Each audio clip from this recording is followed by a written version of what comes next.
एक वक्त था जब उत्तर प्रदेश में समाजवादी पार्टी की सरकार हुआ करती थी तो राजनीति के किंग खान यानी कि आजम खान की पूरे प्रदेश में तूती बोलती थी। सीएम के बाद अगर किसी की चलती थी तो वो थे आजम खान। आजम खान जितने अपने तेवरों के लिए मशहूर थे उतने ही माहिर राजनीति करने में भी थे। लेकिन योगी सरकार में उनके इतने बुरे दिन आ गए कि उनकी सारी राजनीति को हाशिए पर ला दिया गया। ये नाम कई सालों से जेल की सलाखों के पीछे है। लेकिन यूपी की राजनीति में एक बार फिर आजम खान की चर्चाएं शुरू हो गई हैं। कहा जा रहा है कि इस बार आजम खान पर यूपी सरकार मेहरबान नजर आ रही है और सीतापुर जेल में बंद आजम खान यूपी की सियासत का नया खेल सेट करने में जुट गए हैं। बताया जा रहा है कि जल्द ही आजम खान बड़ा ऐलान कर सकते हैं। क्या यूपी की राजनीति में कुछ बड़ा बदलाव होने वाला है? आइए जानते हैं। आजम खान पर मेहरबान योगी सरकार। आजम खान पर आरोप है कि उनकी जो मौलाना अली जौहर यूनिवर्सिटी है वो सरकारी जमीन पर कब्जा करके बनाई गई थी। इसकी जो जांच चल रही थी उस पर भी बीते कई महीनों से कोई एक्शन नहीं हुआ, कोई पूछताछ नहीं। एक तरीके से वो फाइलें बंद कर दी गई हैं। आजम खान को छोड़कर उनके परिवार के सभी सदस्य भी अब जेल से बाहर हैं। आजम खान के बेटे अब्दुल्ला आजम हरदोई जेल से निकले तो एक शब्द तक नहीं कहा।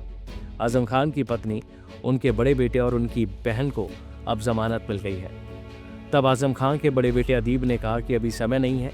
गाड़ी में बैठने से पहले अदीब ने बस इतना कहा कि जब समय आएगा तो बताएंगे कि क्या है। यूपी में बीजेपी का घटता प्रभाव।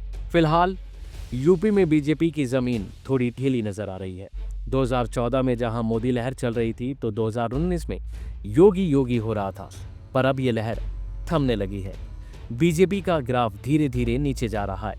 और क्या इसलिए एक नया प्लान तैयार किया जा रहा है जिससे बीजेपी की गोते खाती नैया को पार लगाया जा सके? अगर ऐसा नहीं किया गया तो आने वाले समय में बीजेपी को बहुत बड़ा नुकसान झेलना पड़ सकता है, जैसा कि हमने लोकसभा चुनाव में देखा।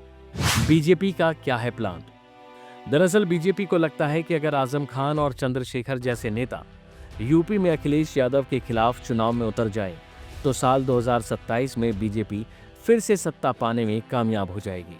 और इसके बदले आजम खान को राहत देना कोई घाटे का सौदा नहीं है, क्योंकि अगर आजम खान अखिलेश यादव की सपा के खिलाफ चुनाव मैदान में उतरते हैं तो फिर सपा को भारी नुकसान होगा और इसका सीधा फायदा बीजेपी को मिलेगा। लेकिन आजम खान को समझ पाना इतना आसान कहाँ है। वह राजनीति के मंजे हुए खिलाड़ी हैं। भले ही उनके करीबी लोग और सरकार में बैठे नेता और अधिकारी इस डील से खुश हो रहे हों, लेकिन आजम खान कब क्या फैसला लेंगे ये कोई नहीं जानता, क्योंकि लोग कहते हैं कि आजम खान जो कहते हैं वो करते नहीं और जो करते हैं वो कहते नहीं।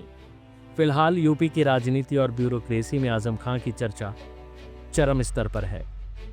आजम खान क्यों थे नाराज? पिछले साल 10 दिसंबर को रामपुर से समाजवादी पार्टी के जिला अध्यक्ष अजय सागर ने आजम खान से जेल में मुलाकात की। आजम खान लंबे समय से सीतापुर की जेल में है। उन पर एक दो नहीं बल्कि 92 मुकदमे चल रहे हैं। उन पर बकरी चोरी से लेकर सरकारी जमीन, दलितों की जमीन कब्जा करने के एक दो नहीं बल्कि दर्जनों मुकदमे दर्ज हैं। उनकी पत्नी पर भी 30 मुकदमे हैं। आजम खान से मुलाकात के बाद समाजवादी पार्टी के जिला अध्यक्ष अजय सागर एक चिट्ठी जारी करते हैं। इस चिट्ठी में लिखा था कि आजम खान नाराज है, अखिलेश यादव से वो खफा है, इंडिया गठबंधन से भी वो नाराज है। नाराजगी का कारण इंडिया गठबंधन, कांग्रेस और समाजवादी पार्टी ने आजम और आजम के परिवार को उनके हाल पर छोड़ देना बताया गया। लेकिन अब उत्तर प्रदेश की राजनीति में आगे आगे क्या होता है? क्या समाजवादी पार्टी के कद्दावर नेता रहे आजम खान बीजेपी में शामिल हो जाएंगे? क्योंकि यूपी सरकार की मेहरबानी तो इसी ओर इशारा कर रही है। अगर ऐसा है तो यूपी की राजनीति में बड़ा खेल होने से कोई नहीं रोक सकता। अब देखना होगा कि इस राजनीति में आगे आगे क्या होता है। अभी के लिए फिलहाल इतना ही। ऐसी तमाम खबरें पाने के लिए देखते रहिए हिंद फर्स्ट। इस तरह की और वीडियोस देखने के लिए हमारे YouTube चैनल को सब्सक्राइब करें, बेल आइकन दबाना ना भूलें। यदि आप हमारा ये वीडियो Facebook पर देख रहे हैं तो पेज को लाइक और फॉलो जरूर करें।